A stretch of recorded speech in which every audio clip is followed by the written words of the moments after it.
ચાલો આજે એ લોકોના મનને સમજવાનો પ્રયત્ન કરીએ જેઓ સોશિયલ મીડિયા પર પોતાના ફોટા પોસ્ટ નથી કરતા. આ કોઈ ડર નથી, પણ કદાચ એક એવું જ્ઞાન છે જે આપણામાંથી ઘણા લોકો ચૂકી ગયા છે.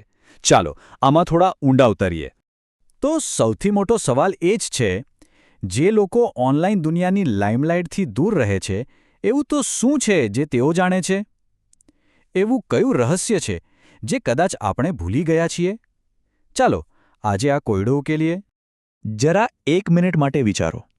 છેલ્લી વાર જ્યારે કોઈ ફોટો પોસ્ટ કર્યો હતો ત્યારે શું થયું હતું? શું તરત જ ફોન ઉપાડીને લાઇક્સ અને કોમેન્ટ્સ જોવાની ઈચ્છા થઈ હતી? એ જે નાનકડી ચિંતા થાય છે ને કે કોણે જોયું અને કોણે ના જોયું, આ અનુભવ લગભગ બધાને થાય છે.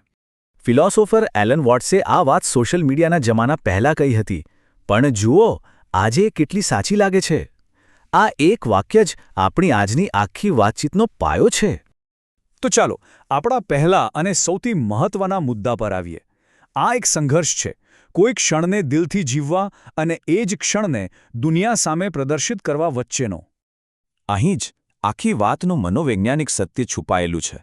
માની લો કે તમે કોઈ પહાડ પર ખૂબ જ સુંદર સૂર્યાસ્ત જોઈ રહ્યા છો.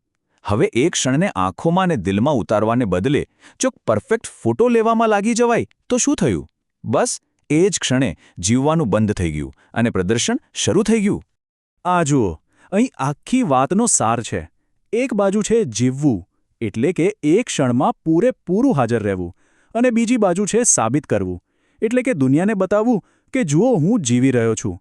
જે લોકો ફોટા પોસ્ટ નથી કરતા ને, તેઓ કદાચ આ નાનકડા પણ બહુ મોટા તફાવતને ઊંડાણપૂર્વક સમજી ગયા છે. તો આ વાત આપણને ક્યાં લઈ જાય છે? એના પછીનો મુદ્દો છે ઓનલાઈન દુનિયાની હજારો નજરના સતત જજમેન્ટમાંથી મળતી આઝાદી. આ શબ્દ થોડો ભારે લાગશે, ડિજિટલ ગુલામી. પણ વિચારો, આ એક એવી સ્થિતિ છે જ્યાં વ્યક્તિના નિર્ણયો અને ખુશીઓ પોતાના માટે નહીં પણ બીજાઓના લાઇક્સ અને કોમેન્ટ્સ પર આધાર રાખે છે. દરેક નોટિફિકેશન સાથે આ બંધન વધુ મજબૂત થતું જાય છે. સોશિયલ મીડિયા આપણી પર એક દબાણ બનાવે છે, એક ચોક્કસ ઇમેજ, એક બ્રાન્ડ જાળવી રાખવાનો. પણ એલન વોટ્સ શું કહે છે? કે આપણે તો દરેક ક્ષણે બદલાતા જીવ છીએ. જે લોકો ઓનલાઈન દેખાવાનો ટાળે છે તેઓ પોતાની જાતને સતત વિકસિત થવાની, બદલાવાની સ્વતંત્રતા આપે છે. અને આ જ સ્વતંત્રતા આપણને એક બહુ ઊંડી સમજ તરફ લઈ જાય છે. એ સમજ કે આપણું અસ્તિત્વ કોઈના જોયા પર નિર્ભર નથી. આ એક બહુ શક્તિશાળી વિચાર છે. આપણું હોવું એ કોઈ બીજાની નજર પર આધારિત નથી. જે લોકો સોશિયલ મીડિયાથી દૂર છે એમણે આ સત્યને જાણે કે જીવનમાં ઉતારી લીધું છે. એમનું અસ્તિત્વ કોઈના વેલિડેશનનું મોહતાજ નથી.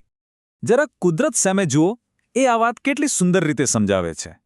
એક વૃક્ષને ઉગવા માટે કોઈ ફોટાની જરૂર નથી. એ બસ ઉગે છે, વધે છે. એના અસ્તિત્વને કોઈ ડોક્યુમેન્ટની જરૂર નથી. એ જ રીતે નદી, એને વહેવા માટે કોઈ ઓડિયન્સની જરૂર ખરી? ના. એનું વહેવું એકદમ સહજ છે. એને કોઈના જોવાની જરૂર નથી. એ બસ વહે છે. અને આ જ સિદ્ધાંત આપણને પણ એટલો જ લાગુ પડે છે. સાચું, ભરપૂર જીવન કદાચ એ જ છે જે આ ડિજિટલ દુનિયાની નજરોથી દૂર જીવાય છે. હવે અહીંયા એક સવાલ ચોક્કસ ઉઠે. શું આ બધી વાતનો મતલબ એ છે કે સોશિયલ મીડિયા ખરાબ જ છે? ના. ચાલો આ બાબતને થોડી વધુ સ્પષ્ટતાથી સમજીએ. આ એક ખૂબ જ મહત્વનો પ્રશ્ન છે, અને સાચું કહું તો એનો જવાબ હા કે નામાં નથી. જુઓ, સોશિયલ મીડિયા તો એક સાધન છે, એક ટૂલ. જેમ છરીથી શાક પણ કપાય અને નુકસાન પણ થઈ શકે. સમસ્યા ત્યારે થાય છે જ્યારે આપણે એનો ઉપયોગ જાગૃતિથી કરવાને બદલે એના વ્યસની બની જઈએ છીએ. સવાલ એટલો જ છે, શું તમે એને વાપરી રહ્યા છો કે એ તમને વાપરી રહ્યું છે? અને હવે આપણે આ ચર્ચાના અંતિમ અને કદાચ સૌથી શક્તિશાળી વિચાર પર આવીએ છીએ. એ છે ગુમનામ, એટલે કે અજાણ્યા રહેવામાં જે શાંતિ છે એને માણવાનો ગુણ.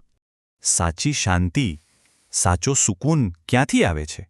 એ આઝાદીમાંથી આવે છે જ્યાં કોઈને કંઈ સાબિત નથી કરવું, કોઈને ઇમ્પ્રેસ નથી કરવા. આપણને એક બહુ સુંદર જૂઠાણું શીખવવામાં આવ્યું છે કે જ્યાં સુધી કોઈ અનુભવને ઓનલાઈન શેર ના કરીએ, જ્યાં સુધી એને લાઇક્સ ના મળે, ત્યાં સુધી એ સાચો નથી. જે લોકો આ ભ્રમમાંથી બહાર નીકળી ગયા છે તેઓ એક અલગ જ સ્તરની વાસ્તવિકતામાં જીવે છે. તો આખી વાતનો સાર આટલો જ છે. જે લોકો સોશિયલ મીડિયાથી દૂર રહે છે એમણે એક સભાન પસંદગી કરી છે. એમણે સાબિત કરવા, દેખાવા અને પ્રદર્શન કરવાને બદલે જીવવું, હોવું અને હાજર રહેવું પસંદ કર્યું છે. અને અંતે, આ સવાલ માત્ર એમના માટે નથી જે ફોટા પોસ્ટ નથી કરતા.